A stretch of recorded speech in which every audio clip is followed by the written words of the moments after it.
Hey, it's Tim. And it's Amy from GoWithLess. We're glad you're here. In this week's video, we're excited to share one of the tools in our Nomadic Life Toolbox. It's a new way of using it. We're excited to share it with you. We hope you'll watch the whole video.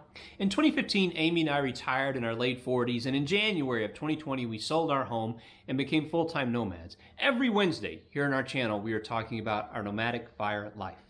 That's right. We hope you'll give today's video a thumbs up. Subscribe over here for those Wednesday videos. We have been nomads for almost 2 years. Crazy, the time has flown by. Now we're on the move constantly, every month or two, sometimes less. And one thing I want you to keep in mind is the story we're going to tell today is really about just one of our stops. We have a lot of similar examples from the past 2 years. So this isn't just one in 2 years. This is a regular thing. The really cool thing is that this story today has a very different ending. I think that's why we're really excited. So today's story is about some time we were putting together to be in Denver, Colorado, our former hometown. We were basically going to be there from the middle of October through the middle of November.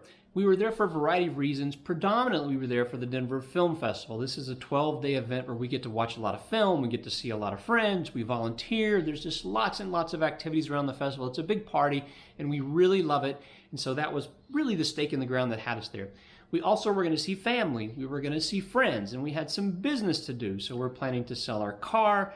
We have some documents that are there that we need to get pictures of. We have a storage unit that's there that we need to deal with. So we had a whole bunch of things that we were doing in Denver that we easily could fill up this 30-day window with. Now the crazy thing is, this is not a good time of year to be in Denver. We've lived there for close to 20 years each, and it's not the beauty of the summer. It's not big ski season, so it was off season. Well, what a surprise that the prices have almost doubled. So we've talked in the last video about the inflation of things, but 100% seems nuts. And we were looking really at an Airbnb because if we're going to be in a place for a month, we want to have an apartment with a kitchen. We are fine being in hotels here and there for maybe a week, up to a week, but it means that we don't cook as we don't cook as much. Like, we really don't cook at all when we were in hotels. So we're eating out a lot, and it's really not the healthiest way for us to live. So we were, and by the way, when I say Airbnb, I just mean a short-term rental, because I looked at tons and tons and tons of Airbnb type things starting from, I guess, the middle of July. So at the beginning of August, when we realized that this Airbnb situation didn't seem like it was going to come in at a price point that we were going to be happy with, we looked at some alternatives, and we found a great situation in the Bay Area in California. So I had some friends that are staying in Sonoma, and they offered for us to stay with them for a bit, and so that came together. And then also, about the same time that happened, we found a sit in the city of San Francisco. A cat sit. A cat sit. The Holy Grail. The Holy Grail of sits is a cat sit in the city, at least for us. One that's the Holy cat. Grail. And so we booked some travel to get out here and on Southwest Airlines, and it was an incredibly affordable flight. I think it was only like $50, and we have a companion pass. So it was crazy, crazy cheap to get here. So we consider this geographic arbitrage. So who's going to think that going from Denver to San Francisco is somehow going to be more affordable? Well, for us it was, and so we pulled the trigger and said, okay, we're going to be here. Our trip from Denver was cut to 19 days. I think it is hilarious that our idea of geographic arbitrage is coming to San Francisco, but the reality is when you have a free place to stay, it is a lot cheaper. So, but we had tapped into friends who own Airbnbs and friends who worked at hotels for like the friends and family rate. What I found as an example of how crazy things have become in Denver is for the beginning, 3 or 4 days of our stay, just a very no big deal 3-star Sheraton hotel that we have stayed in before was charging $3,000 a night. Truth. I could not figure out why that was, because there were no big conventions in town right then. I'm guessing that it was because the Broncos were playing a home game. So as we kept looking at options, it was still very, very hard. And we found another shorty house sit in the San Francisco area. So we decided to extend our San Francisco trip by another week. And the really cool thing with Southwest, with this cheapy airfare, is we just said, hey, can we just push our flight out, like 5 or 6 days? No problem, no fees, just go ahead and it's done. After those 2 changes, that brings our planned nights in Denver to 16. So what we have to do is try and figure out, now what are we going to do? Where are we going to stay? Because we've made all these changes. Everything that we had considered is now sort of off the table. So we're looking still at Airbnbs, we're looking at hotels, we're looking at situations with friends, and just things are still very expensive. I looked at price matching with hotels. So both Marriott and Hyatt have these cool features where if you find a price at a competitive site for the same window, for the same bed, etc., they'll match it and give you some sort of discount. I think Marriott gives you 25% on top of what you found, and Hyatt gives you 20% off. So fantastic deals if you can find them.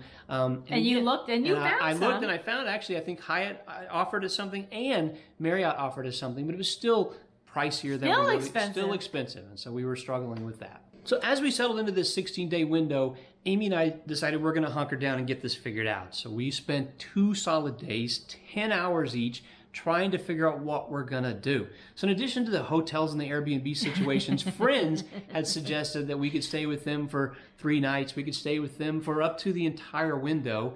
And we decided that just wasn't something that we were, number one, that the shorter stays are something that we're just moving around. Is it something we wanted to sign up for? And then for the longer stays, it just didn't feel like that was going to be something that was going to work. We really wanted our own space, and so we decided that was going to be off the table. So we're spending tons and tons of time trying to figure out what we're going to do, and ultimately we make a decision.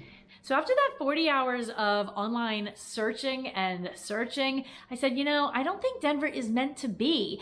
And I said, why don't we look to trim a week off of the end of our trip, which would come at the cost of the festival, and maybe we head out of Denver a week earlier than we were expecting. Now, our plan to volunteer at the festival, that was really hard to walk away from. We have a soft, a commitment. We said that we'd be there for the entire thing. We're friends with the organizer of the volunteers, so he completely gets it. Our situation is definitely a little bit crazy. And so that's what we did. We were able to trim a week off, and we were heading to Mexico in mid-November. Thanks to Southwest again, we bumped that entire thing up a week, and we're going to be going to the beach in Cancun, and we're going to have a true, like a hotel experience in Cancun on the beach with our points and miles. Now, that does come at a cost of, we're not going to be able to do the whole festival. We're not going to be able to spend the kind of time that we wanted to with friends and family when we were there for 30 days, nights, 19 nights, 16 nights. Now we only have 9 nights. We have to get our car sold. We're still doing all the stuff that we were planning to do, just squashed in. And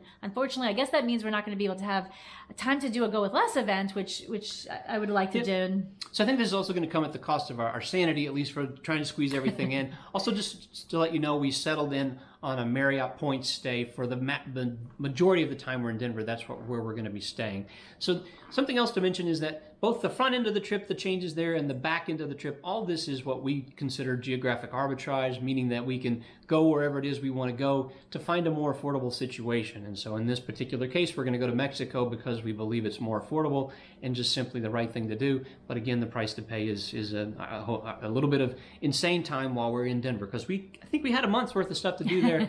We're going to do it. We're going to squeeze it all in. We're going to get it done, and we're going to miss a chunk of the festival. But we are excited about Mexico for a variety of reasons. Number one, it's going to be more affordable, and number two, the weather should be better than what we would be experiencing in Denver. Almost guaranteed. We hope. Yeah. Now, speaking of bad weather, we were stuck in Texas during their horrible ice snowstorm this past February, and we saw that weather kind of looming, and we look back, we're like, we should have gotten out. Well, the difference there is that it was really in the thick of COVID, where we were not vaccinated and we hadn't been on an airplane, so we didn't feel okay getting on an airplane, and getting out of Texas is a 2-day drive, and we weren't planning to leave fully. We had a whole bunch of doctor's appointments and things like that set up. So we weren't able to do it in the past because of COVID. So now I think this is a tool that we're looking to use. I think we may already be using this flexibility tool of like cut and bait and moving. I think we may be using that in January in Puerto Vallarta, because that's another crazy price point. So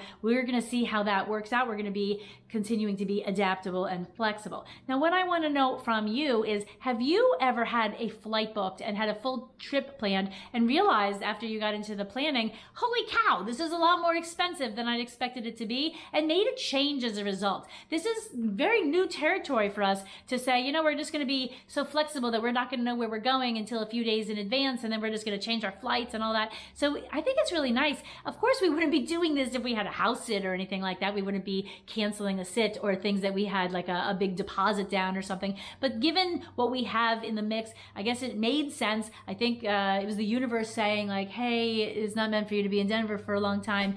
So I guess that's it. So I want to know your experiences down below.